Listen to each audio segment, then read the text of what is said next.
ಹೊಸ ಕಟ್ಟಡದ ಉದ್ಘಾಟನೆ ಸಮಾರಂಭದ ಅಧ್ಯಕ್ಷರು ಸ್ಥಳೀಯ ಶಾಸಕರಾದ ರಾಜು ಶೇಟ್ ಅವರೇ, ಕಾರ್ಯಕ್ರಮದ ಉದ್ಘಾಟಕರು ಹಿರಿಯರು ಸಾರಿಗೆ ಸಚಿವರಾದ ಸನ್ಮಾನ್ಯ ಶ್ರೀ ರಾಮಲಿಂಗ ರೆಡ್ಡಿ ಅವರೇ, ಮಹಿಳಾ ಮತ್ತು ಮಕ್ಕಳ ಕಲ್ಯಾಣ ಸಚಿವೆಯಾದ ಶ್ರೀಮತಿ ಲಕ್ಷ್ಮೀ ಹೆಬ್ಬಾಳ್ಕರ್ ಅವರೇ, ಬೈಲಹೊಂಗಲ ಶಾಸಕರಾದ ಆತ್ಮೀಯರಾದ ಮಹಂತೇಶ್ ಕೌಜಲ್ಗಿ ಅವರೇ, ಬೂಡಾ ಚೇರ್ಮನ್ ಆದ ಲಕ್ಷ್ಮಣರಾವ್ ಚಿಂಗ್ಳೆ ಅವರೇ, ಜಿಲ್ಲಾ ಮಟ್ಟದ ಗ್ಯಾರಂಟಿ ಯೋಜನೆಯ ಅನುಷ್ಠಾನದ ಅಧ್ಯಕ್ಷರಾದ ವಿನಯ್ ನಾವಲ್ಗಟ್ಟಿ ಅವರೇ, ಸಾರಿಗೆ ಸುರಕ್ಷತಾಧಿಕಾರಿಯಾದ ಯೋಗೇಶ್ ಅವರೇ, ಪೊಲೀಸ್ ಆಯುಕ್ತರಾದ ಬೋರ್ಸೆ ಅವರೇ, ಶ್ರೀಮತಿ ಪ್ರಿಯಾಗ್ ಅವರೇ, ಜಿಲ್ಲಾ ಪಂಚಾಯತ್ ಸಚಿವರಾದ ರಾಹುಲ್ ಸಿಂಧೆ ಅವರೇ, ಆಲ್ಸ್ವಾಮಿ ಅವರೇ, ಶ್ರೀಮತಿ ಓಂಕಾರೇಶ್ವರ ನಾಗೇಶ್ ಅವರೇ, ಅವರೆಲ್ಲ ಸಿಬ್ಬಂದಿ ಅವರೇ, ವೇದಿಕೆ ಮೇಲಂತ ಎಲ್ಲ ಗಣ್ಯಮಾನ್ಯರೇ, ಈ ಸಮಾರಂಭದಲ್ಲಿ ಭಾಗವಂತ ಎಲ್ಲ ಆತ್ಮೀಯ ಬಂಧುಗಳೇ, ಮಾಧ್ಯಮದ ಮಿತ್ರರೇ, ಬಹುದಿನಗಳ ಬೇಡಿಕೆ ಅದು ಈಗ ನನಸಾಗಿದೆ. ಸುಮಾರು ಭಾಳ ಹಳೆ ಕಟ್ಟಡ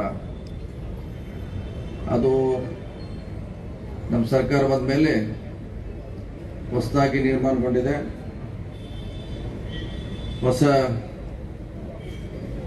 ನಕ್ಷೆಯೊಂದಿಗೆ ಸಿಬ್ಬಂದಿಗೆ ಅನುಕೂಲವಾಗುವ ರೀತಿಯಲ್ಲಿ ಹೊಸ ಮಾದರಿಯಲ್ಲಿ ಇವತ್ತು ಕಟ್ಟಡ ಸಚಿವರ ಹಸ್ತದಿಂದ ಉದ್ಘಾಟನೆ ಆಗಿದೆ. ನಾವೆಲ್ಲ ಬಹುದಿನಗಳಿಂದ ಬೇಡಿಕೆಯನ್ನು ಮಾಡ್ತಾ ಇದ್ದೀವಿ. ಈ ಭಾಗದಲ್ಲಿ ಬಹಳ ಹಳೆ ಕಟ್ಟಡ ಇದೆ, ಒಳ್ಳೆಯ ಒಂದು ಕಟ್ಟಡ ನಿರ್ಮಾಣ ಬೇಕು, ವಾತಾವರಣ ನಿರ್ಮಾಣ ಬೇಕಾ ಅಲ್ಲಿ ಕಾರ್ಯ ಮಾಡಲಿಕ್ಕೆ ಅಂತ ಅದು ಇವತ್ತು ಸನ್ಮಾನ್ಯ ರಾಮಲಿಂಗ ರೆಡ್ಡಿ ನೇತೃತ್ವದಲ್ಲಿ ನೆರವೇರಿದೆ. ಈ ಸಾರಿಗೆ ಇಲಾಖೆ ಆದಾಯ ತಂದು ಕೊಡುವಂಥ ಒಂದು ಇಲಾಖೆ. ಸಾರಿಗೆ ಇರಬಹುದು, ನಮ್ಮ ಎಕ್ಸೈಸ್ ಇರಬಹುದು, ಕಮರ್ಷಿಯಲ್ ಟ್ಯಾಕ್ಸ್ ಇರಬಹುದು, ಸ್ಟ್ಯಾಂಪ್ ಅಂಡ್ ರಿಜಿಸ್ಟ್ರೇಷನ್ ಅಲ್ಲಿ ಇದು ಒಂದು ನಮ್ಮ ಸರ್ಕಾರಕ್ಕೆ ಆದಾಯ ಕೊಡುವಂಥ ಬಹುಮುಖ್ಯವಾದಂಥ ಒಂದು ಇಲಾಖೆ. ನಮ್ಮ ಸರ್ಕಾರ ಬಂದ ಮೇಲೆ ಸನ್ಮಾನ್ಯ ಸಿದ್ದರಾಮಯ್ಯ ಅವರ ನೇತೃತ್ವದ ಸರ್ಕಾರ ಮತ್ತು ಸನ್ಮಾನ್ಯ ರಾಮಲಿಂಗ ರೆಡ್ಡಿ ಅವರು ಬಂದ ಮೇಲೆ ಬಹಳಷ್ಟು ಈ ಇಲಾಖೆಯಲ್ಲಿ ಸುಧಾರಣೆಗಳನ್ನು ಮಾಡಬೇಕು, ಇದನ್ನ ಜನರ ಒಂದು ಈಕೋ ಫ್ರೆಂಡ್ಲಿ ಮಾಡಬೇಕಂತ ಹಲವಾರು ಸುಧಾರಣೆ ಕ್ರಮಗಳನ್ನು ಕೈಗೊಂಡಿದೆ. ಅದರಲ್ಲಿ ಒಂದು ಕಟ್ಟಡ ಕೂಡ ಒಂದು. ಹಲವಾರು ತಂತ್ರಜ್ಞಾನ ಇರ್ಬೋದು, ಹಲವಾರು ಹೊಸ ಕಾನೂನುಗಳನ್ನು ತರುವ ಮೂಲಕ ಸಚಿವರು ಈ ಸಾರಿಗೆ ಇಲಾಖೆಯಿಂದ ಒಂದು ಹೊಸ ದಿಕ್ಕಿನ ಒಯ್ತಿದ್ದಾರೆ. ಅವರಿಗೆ ಬಹುಶಃ ನಾವೆಲ್ಲ ಇವತ್ತು ಈ ಕಟ್ಟಡ ಮತ್ತು ಅವರು ಹೊಸದಾಗಿ ಮಾಡುವಂಥ ಹಲವಾರು ಕಾರ್ಯಕ್ರಮಕ್ಕೆ ನಾವು ಇವತ್ತು ಅವ್ರನ್ನ ಅಭಿನಂದಿಸ್ತೇವೆ, ಅವ್ರನ್ನ ಗೌರವಿಸುವಂಥ ಇವತ್ತು ಅವಶ್ಯಕತೆ ಇದೆ. ಜೊತೆಗೆ ಇನ್ನು ಬಹಳಷ್ಟು ಈ ಇಲಾಖೆಗೆ ಕಾಯಕಲ್ಪ ಕೊಡೋದು ಅವಶ್ಯಕತೆ ಇದೆ. ಹೊಸ ಯೋಜನೆಗಳೇ, ತಂತ್ರಜ್ಞಾನ, ಹೊಸ ಮಾರ್ಗದರ್ಶನ ನಿಮ್ಮ ಇಲಾಖೆ ಕೂಡ ಸಾರ್ವಜನಿಕ ಬಹಳಷ್ಟು ಅವಶ್ಯಕತೆ ಇದೆ. ತಾವೆಲ್ಲ ಬಹಳಷ್ಟು ಸಾರ್ವಜನಿಕರಿಗೆ ಮತ್ತು ಈ ವಾಹನ ಚಾಲಕರಿಗೆ, ವಾಹನ ಮಾಲೀಕರಿಗೆ ಇನ್ನೂ ಬಹಳಷ್ಟು ನೀವು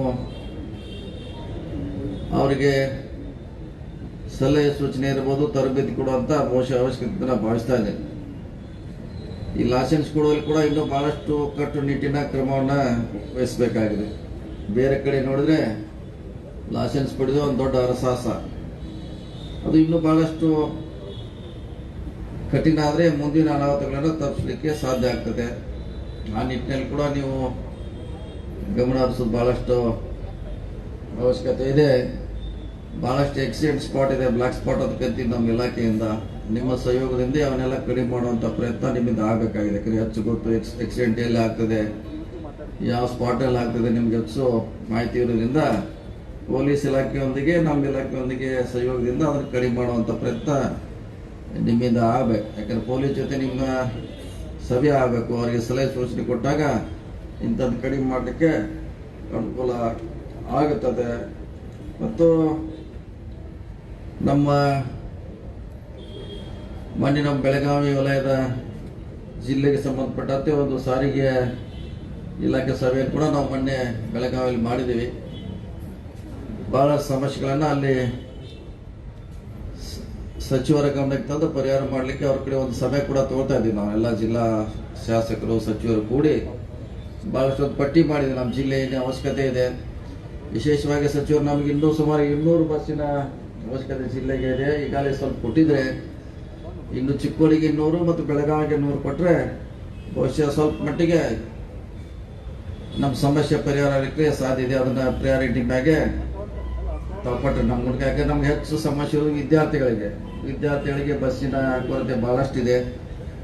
ಆ 200 ಬಸ್ ಬಂದರೆ ವಿದ್ಯಾರ್ಥಿಗಳಿಗೆ ಸರಿಯಾದ ಸಮಯಕ್ಕೆ ಶಾಲೆಗೆ ಹೋಗ್ಲಿಕ್ಕೆ ಕಾಲೇಜಿಗೆ ಹೋಗ್ಲಿಕ್ಕೆ ಅನುಕೂಲ ಆಗ್ತೈತೆ. ಸ್ವಲ್ಪ ಬಸ್ಸಿನ ಬಗ್ಗೆ ಸ್ವಲ್ಪ ಹೆಚ್ಚು, ಯಾಕೆ ನಮ್ಮ ರಾಜ್ಯದ ದೇಶದಲ್ಲೇ ಅತಿ ದೊಡ್ಡ ಜಿಲ್ಲೆ ನಮ್ಮ ಬೆಳಗಾವಿ ಜಿಲ್ಲೆ, ಅದಕ್ಕೆ ಹೆಚ್ಚು ತಾವು ಪ್ರಿಯಾರಿಟಿ ಕೊಡಬೇಕನ್ನೋ ಮನವಿಯನ್ನು ಎಲ್ಲರೂ ಬೆಳಗಾವಿ ಜಿಲ್ಲೆ ಪರವಾಗಿ ಇವತ್ತು ಮಾಡಲಿಕ್ಕೆ ತಮಗೆ ವಿನಂತಿಯನ್ನು ಮಾಡ್ತಾ ಇದ್ದೀನಿ.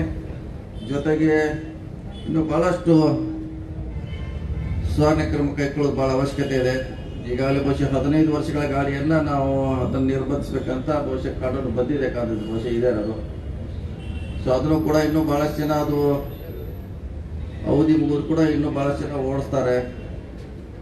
ಭಾಳಷ್ಟು ಜನ ಲೈಸೆನ್ಸ್ ಇಲ್ಲದೇ ವಾಹನಗಳನ್ನು ಓಡ್ತಾರೆ. ಪೊಲೀಸ್ ಜೊತೆಗೆ ನೀವು ಸ್ವಲ್ಪ ಅದನ್ನ ಕೈ ಜೋಡಿಸಿದ್ರೆ ಇನ್ನೂ ಅದೆಲ್ಲ ತಡೆಗಟ್ಟಲಿಕ್ಕೆ ಆಗುತ್ತೆ. ವಿಶೇಷವಾಗಿ ನಮ್ಮ RTO ಸಿಬ್ಬಂದಿಗೆ ಈ ಟ್ರ್ಯಾಕ್ಟರ್ನವರು ದೊಡ್ಡ ಸೌಂಡ್ ಬಾಕ್ಸ್ ಹಾಕಿ ಓಡಿಸಾಡ್ತಾರೆ. ಬಹುಶಃ ನೀವು ಗಮನಿಸಿರೋದು ಕಾಣ್ತದೆ, ನಾನು ಹೇಳ್ತೀನಿ. ನಮ್ಮ ವಿಶೇಷವಾಗಿ ಟ್ರ್ಯಾಕ್ಟರ್ ಕಬ್ಬಿನ ಗಾಡಿಯವರು, ಈ ಸ್ಯಾಂಡ್ ಅವರು ಅತಿ ಹೆಚ್ಚು ದೊಡ್ಡ ಸೌಂಡ್ ಆದರೆ ಇಡೀ ಒಂದು ಊರಿಗೆ ಕೇಳುವಷ್ಟು ಸೌಂಡ್ ಹಾಕಿರ್ತಾರೆ. ಅವ್ನು ಒಬ್ಬನಿಗೆ ಕೇಳಲಿಕ್ಕೆ ಇಡೀ ಊರಿಗೆ ಕೇಳುವಷ್ಟು ಸೌಂಡ್ ಹಾಕೊಂಡು ಓಡಿಸ್ತಿರ್ತಾರೆ ನಮ್ಮ ಗಾಡಿ. ಅವ್ನು ಯಾರು ಹಿಂದೆ ಬರ್ತಿದ್ದಾರೆ, ಮುಂದೆ ಏನಿದೆ, ನನ್ನ ಮ್ಯಾಗ ಏನು ಎಷ್ಟು ಜವಾಬ್ದಾರಿ ಏನೂ ಗೊತ್ತಿರಲ್ಲ, ಅತ್ಯಂತ ದೊಡ್ಡ ಸೌಂಡ್ ಹಾಕಿ ಓಡಿಸ್ತಿರ್ತಾನೆ. ನಾವು ಹಾಗೆ ನೋಡಿದ್ರು ಕೂಡ ಒಂದು ಸಾರಿ ಬಿಡ್ತೀವಿ. ಅವ್ರನ್ನ ಸುಮಾರು ಹೆಚ್ಚು ದಂಡ ಹಾಕಿ ಅವ್ರನ್ನ ನಿಯಂತ್ರಣ ಮಾಡಿದ್ರೆ ಭಾಳಷ್ಟು ಅನಾಹುತಗಳನ್ನು ಜೀವಹಾನಿ ತಪ್ಪಿಸ್ಲಿಕ್ಕೆ ಅನುಕೂಲ ಆಗುತ್ತೆ. ಅದಕ್ಕೆ ನಿಮ್ಮ ಜವಾಬ್ದಾರಿ ಇದೆ, ಬರೀ ಪೊಲೀಸ್ ಜವಾಬ್ದಾರಿ ಎಲ್ಲ. RTOಗಳು ಕೂಡ ಭಾಳಷ್ಟು ನೀವು ಅಲ್ಲಲ್ಲೇ ರಸ್ತೆಯಲ್ಲಿ ನಿಂತು ತಪಾಸಣೆ ಮಾಡಿದಾಗ ಇದನ್ನು ಗಮನಿಸಬೇಕು. ಭಾಳಷ್ಟು ಇನ್ನು ಈ ಮೋಟರ್ ಸೈಕಲ್ದಾರ ಎಲ್ಲ ಊರಲ್ಲಿ ಅದೆಂಥ ರೈಡಿಂಗ್ ಹತ್ತಿರದ ಒಂದೇ ಗಾಲಿ ಮೇಲೆ ಓಡಿಸ್ತಾರದು ವೀಲಿಂಗ್. ಅದು ನಿಮ್ಮ ಜವಾಬ್ದಾರಿ, ಪೊಲೀಸರದ್ದು ಇದೆ, ನಿಮ್ಮದು ಇದೆ. ಮತ್ತು ಆ ಸೌಂಡ್ ಹಾಕಿ ಹೋದರೆ ಬಹುಶಃ 10 ಕಿಲೋಮೀಟರ್ ಹೋದ್ರೂ ನಮ್ಮ ಮನೆಯಲ್ಲಿ ಸೌಂಡ್ ಕೇಳ್ತಾ ಇರೋದು. ಅಂಥದ್ದೊಂದು ಸೈಲೆನ್ಸರ್, ಹೊಸ ಸೈಲೆನ್ಸರ್ ತಂದಿದ್ದಾನೆ. ಅವನು ಸ್ಪೆಷಲ್ ಆಗಿ ಅವ್ರು ಪೊಲೀಸರು ತಪ್ಪಿಸ್ಲಿಕ್ಕೆ ಸ್ಪೆಷಲೈಸ್ ಅವರು ಎಲ್ಲೆಲ್ಲ ಪೊಲೀಸರು ಅಲ್ಲಿ ಓಡ್ತಾರೆ. ಸೊ ಅದು ಜನರಿಗೆ ಭಾಳಷ್ಟು ತೊಂದರೆ ಆಗ್ತಾ ಇದೆ. ಸೊ ಜಂಟಿಯಾಗಿ ಮಾಡಿದ್ರೆ ಬಹುಶಃ ಭಾಳಷ್ಟು ಅನುಕೂಲ ಆಗಲಿಕ್ಕೆ ಸಾಧ್ಯ ಇದೆ. ಇನ್ನು ಭಾಳಷ್ಟು ಇಲಾಖೆಯಲ್ಲಿ ಸುಧಾರಣೆ ತರಲಿಕ್ಕೆ ಸಚಿವರು ಪ್ರಯತ್ನ ಮಾಡ್ತಿದ್ದಾರೆ. ಅವರು ಇನ್ನೂ ಹೆಚ್ಚು ಹೊಸ ಯೋಜನೆಗಳ ಜಾರಿ ಬರಲಿ, ಜನರಿಗೆ ಇಲಾಖೆಯಿಂದ ಭಾಳಷ್ಟು ಅನುಕೂಲ ಆಗಲಿಂತ ಸಲಹೆಗಳನ್ನು ಹೇಳುತ್ತಾ, ಇನ್ನು ನಮ್ಮ ಜಿಲ್ಲೆಯಲ್ಲಿ ಭಾಳಷ್ಟು ಹೊಸ ಬಸ್ ಡಿಪೋಗಳ ಅವಶ್ಯಕತೆ ಇದೆ. ಮೊನ್ನೆ ನಿಮ್ಮ MD ಮಾಡೋರ್ಗೊಂದು ಸಲಹೆ ಕೊಟ್ಟಿದ್ದೀನಿ. ನಮ್ಮ ಸರ್ಕಾರಿ ಜಾಗಗಳಿದೆ, ಯಾರು ತೊಗೊಳ್ತಿದ್ದಾರೆ ನಿಮ್ಮ ಇಲಾಖೆಯವರು ತೊಗೊಂಡ್ಬಿಡಿ ಅಂತ ಹೇಳಿದ್ದೀನಿ, ಸಲಹೆ ಮಾಡಿದ್ದೇವೆ ಅವರಿಗೆ. ಡಿಪೋ ಕಟ್ಟಲಿಕ್ಕೆ, ಬಸ್ ಸ್ಟ್ಯಾಂಡ್ ಕಟ್ಟಲಿಕ್ಕೆ ಭಾಳಷ್ಟು ಸರ್ಕಾರಿ ಜಾಗಗಳನ್ನ ನಾವು ಯಾರ್ಯಾರು ಕೊಡ್ತೀವಿ, ನಿಮ್ಮ ಬಸ್ ನಿಲ್ದಾಣಕ್ಕೆ ತೆಗೆದುಕೊಳ್ಳಿ DC ಮೂಲಕ ಅಂತ ಅವ್ರಿಗೆ ಸಲಹೆ ಕೂಡ ಮಾಡಿದ್ದೀನಿ. ತಾವು ಇಡೀ ರಾಜ್ಯದಲ್ಲೇ ಒಂದು ನಿರ್ದೇಶನ ಕೊಟ್ಟರೆ ಸರ್ಕಾರಿ ಜಾಗಗಳನ್ನು ನಾವು ಫ್ರೀಯಾಗಿ ಕೊಡ್ತಿದ್ದೀವಿ. ಅದು ಹಿಂದೆ ಬಹುಶಃ ಸಾರ್ವಜನಿಕರಿಗೆ ಅನುಕೂಲ ಆಗ್ತಿದೆ. ಅವ್ನ ಬಸ್ ಸರ್ಕಾರಿ ಜಾಗವನ್ನು ಪಡೆಯುವಂಥ ಪ್ರಯತ್ನ ನಮ್ಮ ಸಾರಿಗೆ ಇಲಾಖೆಯವರು ಕೂಡ ಮಾಡಬೇಕಂತ ಸಂದರ್ಭದಲ್ಲಿ ಅವರಿಗೆ ವಿನಂತಿಯನ್ನು ಮಾಡ್ತಾ, ಇವತ್ತಿನ ಕಟ್ಟಡ ಭಾಳ ದಿನಗಳ ಜಿಲ್ಲೆಯ ಜನರ ನಿರೀಕ್ಷೆ ಇವತ್ತು ಭಾಳ ಸಂತೋಷವಾಗಿದೆ. ಅದು ಸಾರಿಗೆ ಸಚಿವರ ಸಮ್ಮುಖದಲ್ಲಿ ಉದ್ಘಾಟನೆ ಆಗಿದೆ. ಇನ್ನು ಹೆಚ್ಚು ಆದಾಯ ಬರುವಂಥ ಇಲಾಖೆ ಆಗಲಿ, ಅದ್ರ ಜೊತೆಗೆ ಹೆಚ್ಚು ಮೂಲಭೂತ ಸೌಕರ್ಯ ಕೊಡುವಂಥ ಪ್ರಯತ್ನ ಆಗಿ ಅವರು ಯಶಸ್ವಿ ಆಗಲಿ ಅನ್ನೋ ಮಾತನ್ನ ವಿಶೇಷವಾಗಿ ಶಕ್ತಿ ಯೋಜನೆ ಮೂಲಕ ಮೊನ್ನೆ 500 ಕೋಟಿ ಜನರ ಮಹಿಳೆಯರನ್ನ ಸಾರಿಗೆ ಸಚಿವರ ಒಂದು ಏನು ಬಸ್ಗಳಲ್ಲಿ ಪ್ರಯಾಣ ಮಾಡೋ ಮೂಲಕ ಬಹುಶಃ ವಿಶ್ವ ದಾಖಲೆ ಆಗಿರ್ಬೋದು. ವಿಶ್ವ ದಾಖಲೆ ಗಿನ್ನಿಸ್ ಬುಕ್ನಲ್ಲಿ ಬರುವಂಥ ದಾಖಲೆಯನ್ನು ಮಾಡಿದ್ದಾರೆ. ಅದಕ್ಕೂ ಕೂಡ ಅವರು ಬಹಳಷ್ಟು ಸಹಕಾರ ಮುಂದುವರಿಸಿ ಆ ಕಾರ್ಯಕ್ರಮವನ್ನು ಅತ್ಯಂತ ಯಶಸ್ವಿ ಮಾಡಿದ್ದಾರೆ. ಅವ್ರ ನೇತೃತ್ವದಲ್ಲಿ ಇಲಾಖೆಯಿಂದ ವಿಶೇಷ ಆಗಲಿ ಅಂತೇಳಿ ನನ್ನ ಮಾತು. ನಮಸ್ಕಾರ. ಧನ್ಯವಾದಗಳು ಸರ್. ಬೆಳಗಾವಿಯ ಜನತೆಯ ಆಶಯಗಳನ್ನು ಸಚಿವರ ಮುಂದೆ ತೋರಿಸಿಕೊಟ್ಟಂತಹ ನಮ್ಮ ಸಚಿವರಾದಂತಹ ಶ್ರೀಯುತ ಸನ್ಮಾನ್ಯ ಶ್ರೀ ಸತೀಶ್ ಜಾರಕಿಹೊಳಿ ಸಾಹೇಬರಿಗೆ ಧನ್ಯವಾದಗಳು. ಬೆಳಗಾವಿ ಮಹಿಳೆಯರ ಹೆಮ್ಮೆ, ನಮ್ಮೆಲ್ಲರ ಮಾನ್ಯ ಮಹಿಳಾ ಮಕ್ಕಳ ಅಭಿವೃದ್ಧಿ, ವಿಕಲಚೇತನರ ಹಾಗೂ ಹಿರಿಯ ನಾಗರಿಕರ ಸಬಲೀಕರಣ ಸಚಿವರಾದಂತಹ ಶ್ರೀಮತಿ ಲಕ್ಷ್ಮೀ ಆರ್ ಹೆಬ್ಬಾಳ್ಕರ್ ಮೇಡಮ್ ಅವರು ಕಾರ್ಯಕ್ರಮವನ್ನು ಉದ್ದೇಶಿಸಿ ಮಾತನಾಡಬೇಕು ಅಂತ ವಿನಂತಿಸ್ತೇನೆ.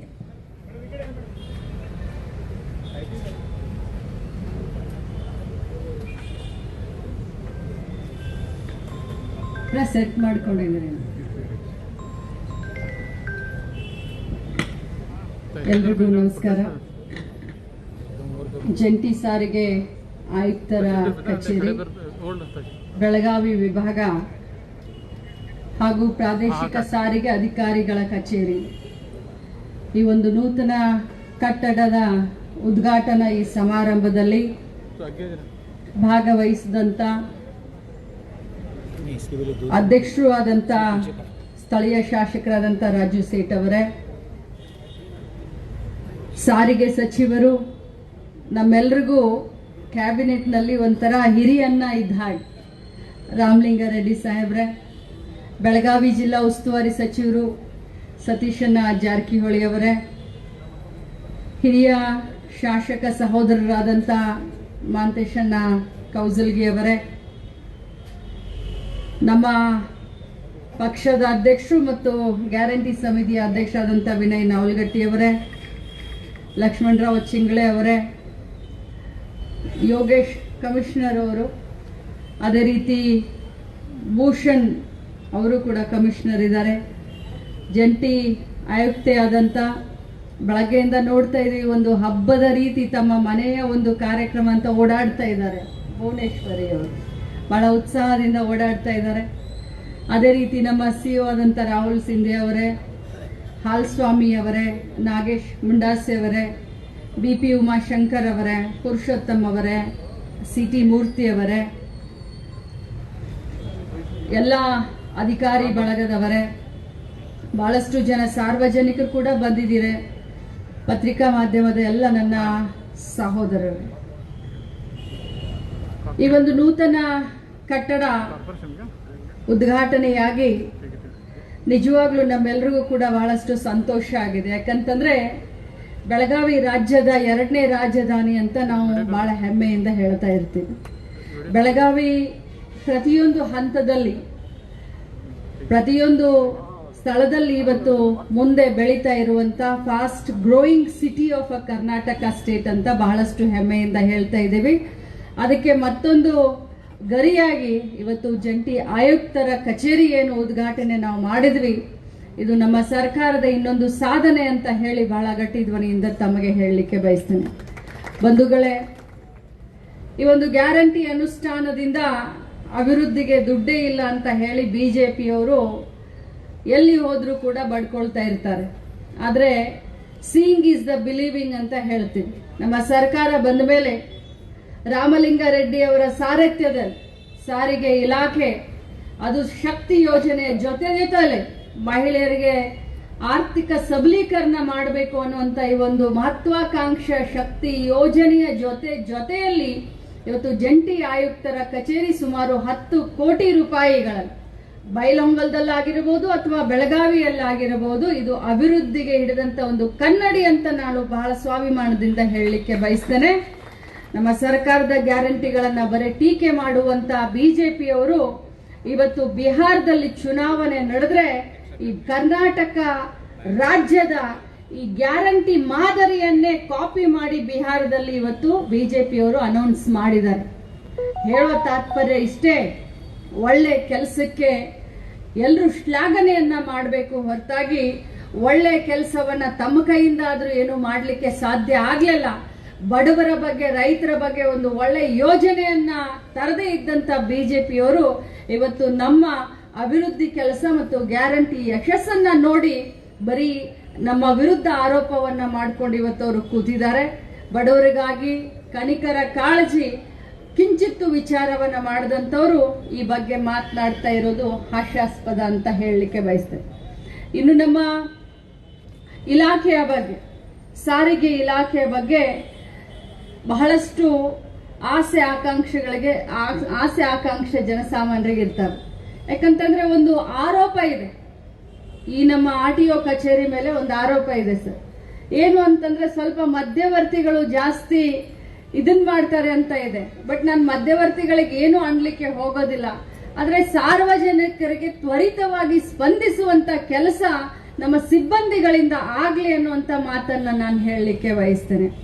ಅದು ಲೈಸೆನ್ಸ್ ಕೊಡೋದಾಗಿರಬಹುದು, ಲೈಸೆನ್ಸ್ ಅನ್ನ ನವೀಕರಣ ಮಾಡಿರೋದಾಗಿರಬಹುದು, ಅಥವಾ ಗಾಡಿಯ ಯಾವುದೇ ಒಂದು ಕೆಲಸ ಆಗಿರಬಹುದು. ಯಾಕಂತಂದ್ರೆ ಬೆಳಗಾವಿ ಜಿಲ್ಲೆ ಬಹಳಷ್ಟು ದೊಡ್ಡ ಜಿಲ್ಲೆ ಆಗಿರೋದ್ರಿಂದ ಎಲ್ಲ 15-14 ತಾಲೂಕಿನಿಂದ ಜನ ಇಲ್ಲಿ ಬರೋದ್ರಿಂದ ಅವ್ರಿಗೆ ತ್ವರಿತಗತಿಯಿಂದ ಅವರ ಕೆಲಸ ಆಗಬೇಕು, ಅವ್ರಿಗೆ ಸ್ಪಂದಿಸುವಂತ ಕೆಲಸ ಸಿಬ್ಬಂದಿ ವರ್ಗದವ್ರು ತಾವೆಲ್ಲರೂ ಮಾಡ್ರಿ ಅಂತ ಹೇಳೋದ್ರ ಮುಖಾಂತರ ರಾಮಲಿಂಗಾರೆಡ್ಡಿ ಸಾಹೇಬರಿಗೆ ನಾನು ಅಭಿನಂದನೆಯನ್ನ ಸಲ್ಲಿಸ್ತೀನಿ. ಬಹಳಷ್ಟು ಮುತ್ಸದ್ದಿ ರಾಜಕಾರಣಿ, ರಾಜ್ಯ ಕಂಡಂತ ಅಪರೂಪದ ರಾಜಕಾರಣಿಗಳಲ್ಲಿ ರಾಮಲಿಂಗಾರೆಡ್ಡಿ ಅವರು ಕೂಡ ಒಂದು. ಅವರು ಸಾರಿಗೆ ಇಲಾಖೆಯ ಜವಾಬ್ದಾರಿಯನ್ನ ತೆಗೆದುಕೊಂಡ ದಿನದಿಂದ ಇಲ್ಲಿಯವರೆಗೆ ಅತ್ಯುನ್ನತವಾದಂತ ಕಾರ್ಯವನ್ನ ಅವರು ಶ್ಲಾಘನೆ ಮಾಡುವಂತ ಕೆಲಸವನ್ನ ಅವರು ಮಾಡಿದ್ದಾರೆ. ಅನೇಕ ಹೊಸ ಬಸ್ಗಳನ್ನು ನಮ್ಮ ಬೆಳಗಾವಿ ಜಿಲ್ಲೆಗೆ ಕೊಟ್ಟಿದ್ದಾರೆ. ಆದ್ರೆ ಸರ್, ನಮ್ಮ ಜಿಲ್ಲೆ ಬಹಳಷ್ಟು ದೊಡ್ಡ ಜಿಲ್ಲೆ. ಬೆಂಗಳೂರಿನ ಬಿಟ್ರೆ ಬೆಳಗಾವಿನೇ ರಾಜ್ಯದಲ್ಲಿ ಅತಿ ದೊಡ್ಡ ಜಿಲ್ಲೆ ಆಗಿರೋದ್ರಿಂದ ನಮಗೆ ಬಸ್ಗಳು ಬಹಳಷ್ಟು ಬೇಕು. ಯಾಕಂದ್ರೆ ಪ್ರತಿ ವರ್ಷ ಬಸ್ಗಳನ್ನು ನಾವು ಗುಜರಿಗೆ ಹಾಕ್ತಿವಿ, ಹಳೆ ಬಸ್ಗಳನ್ನು ನಾವು ಗುಜರಿಗೆ ಹಾಕ್ತಿವಿ. ಅದೇ ರೀತಿ ಹೊಸ ಬಸ್ಗಳು ಕೂಡ ನಮಗೆ ಬೇಕಾಗತ್ತೆ. ಸೊ ತಮ್ಮಿಂದ ನಮಗೆ ಬೇಕಾಗಿರೋದು ಒಂದೇ, ಆದಷ್ಟು ಜಾಸ್ತಿ ಬೆಂಗಳೂರಿನ ಬಿಟ್ರೆ, ಯಾಕಂದ್ರೆ ಬೆಂಗಳೂರು ತಮ್ಮ ಒಂದು ಇದು ಕಾರ್ಯಕ್ಷೇತ್ರ ಇರಬಹುದು. ಆದ್ರೆ ಬೆಳಗಾವಿ ಕೂಡ ಸುವರ್ಣಸೌಧನೂ ಆಗಿದೆ, ಎರಡನೇ ರಾಜಧಾನಿ ಅನ್ನುವಂತ ಒಂದು ಬಿರುದ್ದನೂ ಕೂಡ ಪಡೆದಿದೆ. ಬೆಂಗಳೂರು ನಂತರ ಬೆಳಗಾವಿಗೆ ತಾವು ವಿಶೇಷವಾದಂತ ಕಾಳಜಿಯನ್ನ ಮಾಡ್ತಾ ಇದ್ದೀರಾ, ಇನ್ನೂ ಜಾಸ್ತಿ ಮಾಡಿ ಅಂತ ಹೇಳಿ ನಾನು ತಮಗೆ ವಿನಂತಿಯನ್ನ ಮಾಡ್ತೀನಿ. ಅದರ ಜೊತೆಯಲ್ಲಿ ಬಂದಂತ ಎಲ್ಲ ಸಾರ್ವಜನಿಕರಿಗೆ ಇಷ್ಟೇ ಹೇಳಲಿಕ್ಕೆ ಬಯಸ್ತೇನೆ, ಈ ಕಚೇರಿಯನ್ನ ಸಿಬ್ಬಂದಿಗಳ ಜೊತೆಗೆ ಸಾರ್ವಜನಿಕರಿಗೆ ಅನುಕೂಲ ಆಗಲಿ ಅಂತ ಹೇಳಿ ನಾವು ಮಾಡಿರೋದು. ತ್ವರಿತ ಗತಿಯಲ್ಲಿ ಕೆಲಸಗಳು ಆಗ್ಲಿ ಅಂತ ಹೇಳಿ. ಯಾಕಂತಂದ್ರೆ ಇತ್ತೀಚಿನ ಬೆಳೀತಾ ಇರುವಂತ ಯುಗದಲ್ಲಿ ಆನ್ಲೈನ್ ಮುಖಾಂತರನೇ ಬಹಳಷ್ಟು ಕೆಲಸ ಕಾರ್ಯಗಳಾಗ್ತವೆ. ಸಿಬ್ಬಂದಿಗಳಿಗೆ ಕೂತ್ಕೊಳ್ಳಿಕ್ಕಾಗಿರಬಹುದು, ಸಾರ್ವಜನಿಕರಿಗೆ ಬಂದು ಕೂತ್ಕೊಳ್ಳಿಕ್ಕೆ, ತಮ್ಮ ಕೆಲಸ ತಮ್ಮ ಕಷ್ಟಗಳನ್ನು ಹಂಚಿಕೊಳ್ಳಿಕ್ಕೆ ಒಂದು ಸುಸಜ್ಜಿತವಾದಂತ ಒಂದು ಬಿಲ್ಡಿಂಗ್ ಅನ್ನ ಕಟ್ಟಿ ಇವತ್ತು ನಾವು ಲೋಕಾರ್ಪಣೆ ಮಾಡಿದೀವಿ. ಇದು ಎಲ್ಲರಿಗೂ ಇದರಿಂದ ಅನುಕೂಲ ಆಗಲಿ ಮತ್ತು ಸಾರಿಗೆ ಇಲಾಖೆಗೆ ವಿಶೇಷವಾಗಿ ಶಕ್ತಿ ಯೋಜನೆಯನ್ನ ತಮ್ಮೆಲ್ಲರ ಒಂದು ಸಹಕಾರದಿಂದನೇ ಇಷ್ಟೊಂದು ದೊಡ್ಡ ಮಟ್ಟಿಗೆ ಇಡೀ ದೇಶದಲ್ಲಿ ಯಶಸ್ವಿ ಆಗಿದೆ ಈ ಶಕ್ತಿ ಯೋಜನೆ ಅಂತ ಇನ್ನೊಮ್ಮೆ ಅಭಿನಂದನೆಯನ್ನು ಸಲ್ಲಿಸಿ